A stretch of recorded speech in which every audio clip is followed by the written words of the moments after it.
Craving ka ba sa mang inasal at matagal ka pang uuwi ng Pilipinas? Hindi mo na kailangang umuwi dahil dito lang sa Chicken Inasal located sa Sobremesa. Craving satisfied ka sa kanilang Chicken Inasal. Tara! Arat na! Let's go! So i-guide ko muna kayo kung paano pumunta mula dito sa exit D2.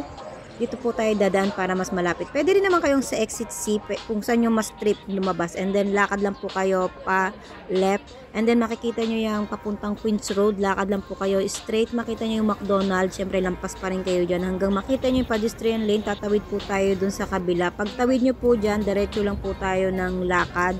Pwede rin kayong dumaan dito sa merong hagdanan. Pero kasi nakakapagod kasi paakyat at sa looban ng market. Baka mas maligaw po kayo. Kaya dito po tayo dadaan sa may mahabang escalator dito sa papuntang mid-level. Diretso lang po kayo, makalampas lang ng Sasa. Makikita nyo dyan yung donkey.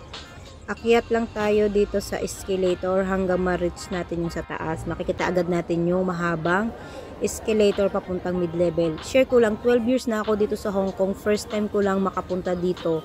Kung hindi pa ako nag-grave sa inasal, hindi pa ako makakadaan dito sa mahabang escalator sa mid-level. Sabi nga, pag craving mo, hanapin mo kung nasaan siya.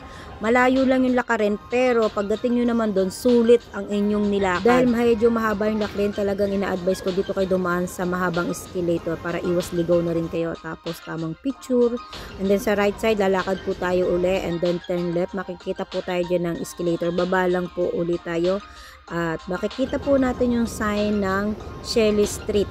So mula dyan sa Shelley Street sign, magte-turn right po tayo. Makikita nyo po yung mga sign dyan ng Soho Street. So baba lang tayo guys, ingat sa pagbaba kasi palusong, and then turn left. Palang matatanaw nyo na yung kulay blue na building na yan, andyan na po yung Chicken Inasal. Dyan po yung papasok ng Elgin Street. So dire-diretso lang po tayo maglakad. Dyan sa may 7-Eleven, dyan po tayo magte-turn left. Yes, maraming 7-Eleven, kaya huwag kayong malito.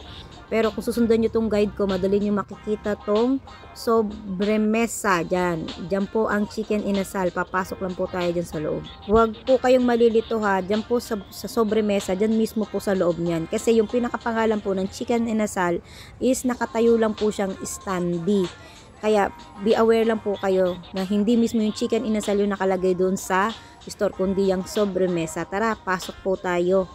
Chicken Inasal available po pag Sunday lang ng 11:30 AM. Napakaganda ng place, ang linis, ang aesthetic lang ng design nila. At kung gusto nyo rin pong mag-wine, pwede rin po kayo dito. Dahil Sunday nga lang po sila bukas, ina-expect nyo na po talaga na dadayuin sila ng ating mga kababayan nagkikrib sa mang inasal. Kaya habang nag-wait tayo, ayan, ang dami na agad tao. At sa amoy pa lang ay talagang naman nakakapag-craving na. At itong toyot calamansi, syempre matik yan, kapatner ng Chicken Inasal, pampasarap sa lasa. At yung size niya talaga is ang laki din po, at ang kanin napakadami. At syempre isa po sa gusto kong makita agad sa manok is kung may dugo ba yung loob. Kaya dito pa lang thumbs up na sila sa akin. Kaya tara na, lafang na. Pag umorder po kayo dito sa halagang 65, may chicken ka na at soft drinks. Kung i-upgrade mo po siya ng $20 pa, magkakaroon ka na po ng halo-halo at saka Andy Rice. Kaya save your day, save your Sunday sa Chicken Inasal. Budget friendly na, sulit pa, binusog ka talaga. Kaya naman itong ebidensya, simut sarap. Ubos na ubos. At syempre kapag nagkamay ka, yes, meron silang ugasan dito. Ang ganda ng kanilang lababo. At syempre susubukan naman natin ngayon ang kanilang halo-halo special na merong leche flan on the top. Yung craving ko dito para akong naglilihi eh. In fairness, ang sarap talaga ng halo-halo nila. At saka yung buko nila is yung bukong makapuno talaga. Kaya thumbs up sila sa akin. Kaya kung craving ka sa halo-halo at mang inasal, arat na dito sa Chicken Inasal. Puntahan nyo nga lang na mas maaga kasi dinadayo talaga to ng ating mga kababayan sa Hong Kong. Kasi ako masasabi ko talagang craving satisfied.